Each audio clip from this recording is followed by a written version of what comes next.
आज पैसा झाला मोठामध्ये आपण थोड्या वेगळ्या गुंतवणुकीच्या पर्यायांबद्दल बोलणार आहोत, गप्पा मारणार आहोत आणि तो पर्याय आहे MIPचा. MIP अर्थात मंथली इन्कम प्लॅन. आणि अर्थातच याविषयी आपल्याला मार्गदर्शन करण्यासाठी आपल्याबरोबर आहेत निखिल नाईक. निखिल सर, स्वागत आहे. धन्यवाद. अगदी सगळ्यात सुरुवातीला MIP म्हणजे ज्याला आपण मंथली इन्कम प्लॅन म्हणतो, तर त्याच्यात दोन प्रकारच्या स्कीम्स आहेत. एक पोस्टाची स्कीम आहे की जी मी अगदी छोटा होतो किंवा माझे आई वडील सुद्धा जेव्हा छोटे होते तेव्हापासून त्यांनी ऐकलेली किंवा त्यांच्या आई वडिलांनी कदाचित त्याच्यात गुंतवणूक केली होती अशा प्रकारची. आणि दुसरी आता थेट शेअर बाजाराशी संबंधित आहे, शेअर बाजारात गुंतवणूक करणार. तुम्ही अगदी योग्य बोललात. पोस्टाची मंथली इन्कम स्कीम MIS जी असते ती तुम्ही समजा ₹1,00,000 गुंतवले तर सध्या 8% आसपास तुम्हाला व्याज मिळतं. मंथली तुम्हाला तुमच्या दर महिन्याला तुमच्या बँक अकाउंटमध्ये क्रेडिट होण्याची त्याच्यात सुविधा असते. आणि आपण जेव्हा बघितलं की जेव्हा म्युच्युअल फंड झाले तेव्हा त्यांनी देखील बघितलं की कुठचे पॉप्युलर प्रोडक्ट्स आहेत आणि मग त्याला अनुसरून किंवा गुंतवणूकदारांच्या गरजांना अनुसरून प्रोडक्ट आणण्याचा प्रयत्न केला. तर त्यामध्ये MIPचा उगम झाला. आणि MIP स्कीम्स जसं नाव सजेस्ट करतात, मंथली इन्कम प्लॅन्स, हे जनरली प्रयत्न करतात की दर महिन्याला तुम्हाला काहीतरी व्याज मिळावं. तर व्याज नसतं, म्युच्युअल फंड मध्ये व्याज येत नाही, तर तुम्हाला डिव्हिडंड येतात. तर हे शक्यतो करून ह्या सगळ्या स्कीम्स महिन्याला डिव्हिडंड देण्याचा प्रयत्न करतात. आणि हाच मुख्य फरक आहे पोस्टाच्या स्कीम मध्ये आणि ह्यामध्ये. मात्र एक लक्षात घ्या की पोस्टाच्या मंथली इन्कम स्कीम मध्ये तुमचं व्याज जे असतं ते गॅरंटीड असतं, ते ठरलेलं असतं सुरुवातीला आणि तेच तुम्हाला येत राहतं. म्युच्युअल फंडच्या MIP मध्ये डिव्हिडंड जो असतो तो दर महिन्याला डिक्लेअर केला जातो, तो तेवढाच राहील किंवा दर महिन्याला डिव्हिडंड डिक्लेअर करतीलच म्युच्युअल फंड स्कीम्स, याची कुठलीही खात्री ते देऊ शकत नाहीत आणि देत नाहीत. बऱ्याचदा आपण बघितलं की मार्केट जेव्हा चांगले असतात, परिस्थिती अनुकूल असते, तेव्हा डिव्हिडंड जास्त देखील होतात, परतावा जास्त देखील होतो. आणि जेव्हा मार्केट खराब असतात तेव्हा परतावा कमी होताना देखील आपल्याला दिसतो. ऍट द सेम टाइम जेव्हा तुम्ही ₹1,00,000 गुंतवता पोस्टाच्या मंथली इन्कम स्कीम मध्ये, तेव्हा तुम्हाला मॅच्युरिटीला म्हणजे 6 वर्षानंतर, आता सध्या 5 वर्ष झाले, 5 वर्षानंतर तुम्हाला ₹1,00,000 परत मिळतात. वेरएज या स्कीम मध्ये तुमचं जे मुद्दल असतं ते देखील बाजारभावाप्रमाणे वरती खालती चढ उतार होत असते. जेव्हा मी बाजारभाव म्हणतो तेव्हा जी NAV म्हणजे निव्वळ मालमत्ता मूल्य ज्याला आपण म्हणतो त्याप्रमाणे ते वरती खालती होत असतं. मात्र ही MIP मध्ये जी गुंतवणूक केली जाते पुढे, म्हणजे म्युच्युअल फंड काय करतं, म्युच्युअल फंड स्वतःची कधीच स्कीम नसते की ते पैसे घेतात आणि स्वतः वापरतात, असं करत नाही. तर ते पुढे गुंतवणूक केली जाते. तर ती देखील गुंतवणूक अशा ठराविक स्कीम्स मध्ये केली जाते जेणेकरून त्याची जी NAV आहे त्याचे चढ उतार हे शेअर बाजारातल्या स्कीम प्रमाणे नसतात. पण मग नाईक सर, MIPचा पर्याय हा नेमका कोणत्या गुंतवणूकदारांसाठी योग्य आहे? नक्कीच मिलिंदजी, ज्यांना म्युच्युअल फंड मध्ये दोन प्रकार आपण बघितले पाहिजेत. म्युच्युअल फंड मध्ये गुंतवणूक करण्याचा सर्वात मोठा फायदा जो असतो तो म्हणजे टॅक्स बेनिफिट. सध्याचं जे टॅक्स बेनिफिटचं स्ट्रक्चर आहे ते म्युच्युअल फंडच्या गुंतवणूकदारांसाठी अनुकूल आहे.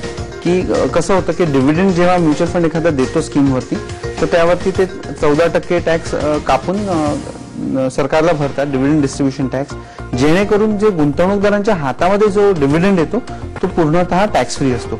सो पहिला म्हणजे ज्यांना टॅक्स फ्री इन्कमची गरज आहे त्यांच्यासाठी MIP हा ऑप्शन चांगला ठरू शकतो किंवा म्युच्युअल फंड हा ऑप्शन चांगला ठरू शकतो. दुसरी गोष्ट म्हणजे ज्यांना जास्त रिस्क घ्यायची नाहीये आणि ज्यांना परतावा देखील थोडासा जास्त हवा असेल.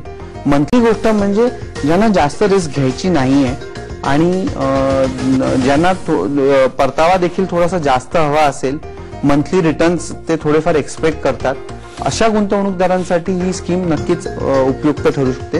कारण ह्यामध्ये जी गुंतवणूक असते ती साधारणतः 75% गुंतवणूक ही फिक्स्ड इन्कम म्हणजे बॉन्ड्स, फिक्स्ड डिपॉझिट्स अशामध्ये केली जाते आणि 20 ते 25% रक्कम ही शेअर बाजारात केली जाते. त्यामुळे ज्यांना दोन्हीचं बेनिफिट हवंय, थोडेसे जास्त रिटर्न हवेत फिक्स्ड इन्कम पेक्षा, बँक FD पेक्षा, त्यांच्यासाठी आणि थोडीशी रिस्क घ्यायची तयारी आहे त्यांच्यासाठी MIP ही हा ऑप्शन चांगला ठरू शकतो. पण मग या सगळ्या ह्याच्यात कमी मंथली रिटर्न्स देणारे किंवा अधिक मंथली रिटर्न्स देणारे किंवा माझी महिन्याची गरज एक विशिष्ट प्रकारची आहे, त्या विशिष्ट प्रकारात मला महिन्याला रिटर्न्स देणारे, अशा प्रकारचे काही वेगवेगळे MIPs आहेत? नक्कीच म्हणजे जसं आपण बघतो की MIP मध्ये ज्यांना कमी रिस्क घ्यायची आहे, बघा गुंतवणुकीमध्ये नेहमी असतं की तुम्ही जर रिस्क कमी घेतली तर तुमचा परतावा नक्कीच कमी होऊन जातो. जेवढी जास्त रिस्क घ्याल तुम्ही तेवढा तुमचा परतावा जास्त असू शकतो.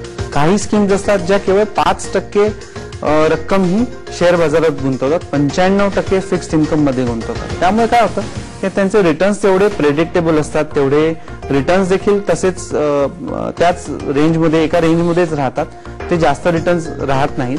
त्याचप्रमाणे रिस्क देखील कमी होऊन जाते. ज्यांना थोडी रिस्क जास्त घ्यायची आहे त्यांना 15%, 20% किंवा 25% गुंतवणूक करणाऱ्या स्कीमचा देखील पर्याय उपलब्ध असतो. आणि त्यांना शक्यतो म्हणजे जेवढं जर आपण मगाशी म्हटलं की 5% इक्विटीमध्ये जे गुंतवणूक करतात MIPs त्यांना शॉर्ट टर्म MIP म्हणतात. आणि जे 20%च्या वरती गुंतवणूक करतात शक्यतो त्या म्युच्युअल फंड त्या स्कीमचं नाव लॉंग टर्म MIP ठेवतात. म्हणजे तुम्ही जर 1 वर्षाच्या आसपास तुमचं गुंतवणुकीचं होरायझन असेल तर तुम्ही शॉर्ट टर्म MIP मध्ये गुंतवणूक केली पाहिजे, कारण रिस्क कमी, पर्यायाने रिटर्न देखील थोडेसे कमी होतात.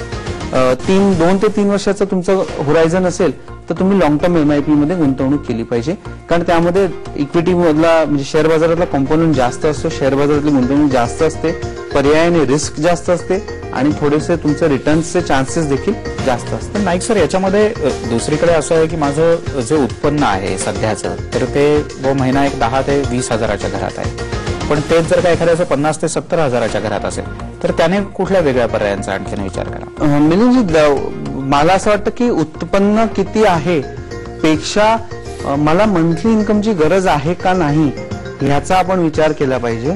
आणि आम्ही नेहमी गुंतवणूकदारांना सांगतो की तुमच्याकडे जर मल्टिपल सोर्सेस ऑफ इन्कम म्हणजे वेगवेगळ्या ठिकाणांवरून इन्कम येत असेल तर त्याच्यासारखी चांगली गोष्ट नसते. आणि बरेचदा आपण करतो देखील की घर घेतो मग त्यातनं रेंट येत राहतं, सो ते एक आपलं पर्यायी उत्पन्नाचं साधन असतं. तसंच जर आपल्याला आपल्या कुठल्या गुंतवणुकीतनं उत्पन्न यावं असं वाटत असेल तर तुम्ही थोडी रक्कम त्या प्रमाणामध्ये तुम्ही गुंतवणूक ठेवू शकता. म्हणजे समजा 10,000 रुपये ज्याचं इन्कम आहे तर त्याला जर मंथली इन्कम परत यावं असं वाटत असेल थोडंसं तर त्यांनी MIP मध्ये थोडीफार रक्कम ठेवावी.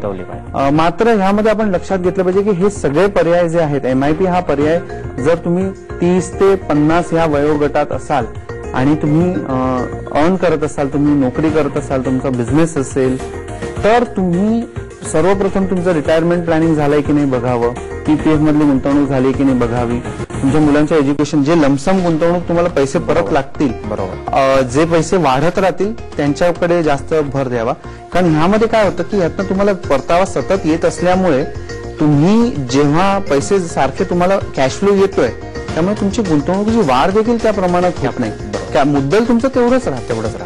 त्यामुळे ते मात्र सर्वप्रथम चेक करावं की तुम्हाला तुमचा मूळ उद्देश काय आहे, गुंतवणूक वाढावी म्हणून आहे का एक पर्यायी उत्पन्न चालू राहावं. मग ते तुमचं इलेक्ट्रिक बिल असो, मंथली तुमचे छोटे मोठे खर्च असो की तुम्हाला वाटतं की ह्या रकमेतनं ते काळजी घेतली जाईल तर ते तुम्ही MIP मध्ये गुंतवणूक करू शकता. पण मग याच MIP मध्ये सिस्टमॅटिकली गुंतवणूक करता येते का? SIP च्या माध्यमातून याच्यात गुंतवणूक होते का? नक्कीच, म्हणजे SIP मधनं तुम्ही तर नक्कीच गुंतवणूक करू शकता. कारण MIP जसं म्हटलं किंवा SIP जेव्हा तुम्ही म्हणता सिस्टमॅटिक इन्व्हेस्टमेंट प्लॅन हा एक मोड आहे, एक गुंतवणुकीचा प्रकार आहे, गुंतवणुकीची स्टाईल आहे. त्यामुळे तुम्ही कुठच्याही म्युच्युअल फंड मध्ये दर महिन्याला गुंतवणूक करण्यासाठी सिस्टमॅटिकली गुंतवणूक करू शकता, मग तुमचा MIP कुठलाही असो. करेक्ट. आणखीनही काही महत्वाचे प्रश्न आहेत म्हणण्यापेक्षा शंका आहेत की आणि ज्याच्यावर आपल्याला निखिल सरांचं मार्गदर्शन घ्यायचंय.